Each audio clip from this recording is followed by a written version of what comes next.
Hi guys, review of మమ్. ఈ movie 1 hour and 30 minutes తో prime and ట్యూబులో stream అవుతుంది guys. ఇంకా ఈ మూవీ జానర్ వచ్చేసి హర్రర్ అండ్ థ్రిల్లర్ అంటారు. కాకపోతే మూవీలో హర్రర్ సీన్స్ అయితే ఒక్కటి కాకపోతే ఒక్కటి కూడా ఉండవు. అసలు మూవీలో మనం ఒక్క సీన్ లో కూడా భయపడం గైస్. భయపడటం దాకా ఎందుకు, అసలు మూవీలో మనకు ఇంటెన్సిటీ ఉండదు అనమాట. నెక్స్ట్ టైం జరుగుతుంది అనేసి. ఇంకా ఈ మూవీ ప్లాట్ లైన్ ఏంట్రా అంటే, ఒక హస్బెండ్, ఒక వైఫ్, ఒక చిన్న పిల్లవాడు కలిసి ఒక న్యూ హౌస్ లోకి వెళ్తారు గైస్. హౌస్ లోకి వెళ్ళాక మన హీరోయిన్ వింత వింతగా ప్రవర్తిస్తూ ఉంటుంది గైస్. అసలు ఎందుకు అలా ప్రవర్తిస్తుంది, అప్పుడు మన హీరో ఏం చేశాడు అనేసి మన మూవీలో చూస్తాం. ఇంకా ఈ మూవీ ఫ్యామిలీ వాచబుల్ అంటే స్టార్టింగ్ ఒకే ఒక కిస్ ఉంటుంది గైస్, అంతే. అంతకు మించి మూవీలో అయితే ఇంకేం ఉండవు అనమాట. ఇంకా మీ ఇష్టం చూస్తారో చూడరో అనేసి. ఇంకా మూవీలో వాళ్ళ ఫ్యామిలీ కలిసి ఒక కొత్త ఇంట్లోకి వెళ్తారు గైస్. వెళ్ళటం వరకు బానే ఉంది, ఓకే. దాని తర్వాత నుంచి ల్యాగ్ ఉంటుంది మా అమ్మ, పిచ్ అంటే పిచ్ ల్యాగ్ ఉంటుంది అనమాట.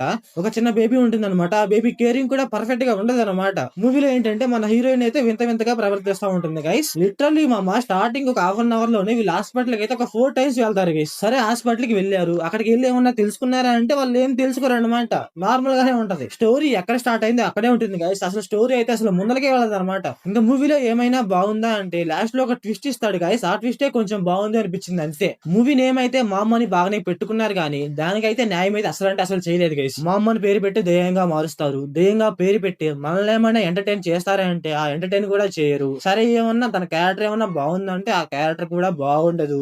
అసలు ఆమెను అలా మార్చి ఏం చేశారో నాకు అర్థం కాలేదు మరి. ఇంకా మూవీలో వైఫ్ అండ్ హస్బెండ్ దగ్గర అయితే ఎమోషన్ అయితే బీభత్సంగా ట్రై చేస్తారు. ఆ ఎమోషన్ కూడా వర్కౌట్ అవ్వదు. నాకైతే డల్ అనిపించింది లిటరల్లీ చెప్పాలంటే. నాకైతే అంతగా వర్కౌట్ అవ్వలేదు గైస్. లాస్ట్ కి ఏంట్రా అంటే వైఫ్ వచ్చేసి హస్బెండ్ ని చంపేసిద్ది అనమాట. అసలు ఎందుకు చంపిద్దో ఏంటో మరి, అన్లాజిక్ మామ. అసలు మూవీ మొత్తం అన్లాజిక్ అనమాట. నాకైతే అసలు మూవీ అయితే మరి అంతే అనిపించలేదు గైస్. ఇంకా మూవీలో స్క్రీన్ ప్లే, డైరెక్షన్, విజువల్స్ అయితే పర్లేదు గైస్, బాగానే ఉన్నాయి, ఓకే ఓకే అనిపించాయి. సో ఓవరాల్ గా మూవీ ఎలా ఉందంటే నాకైతే నచ్చలేదు గైస్. సో ఓవరాల్ గా నా రేటింగ్ వచ్చేసి 1 out of 5.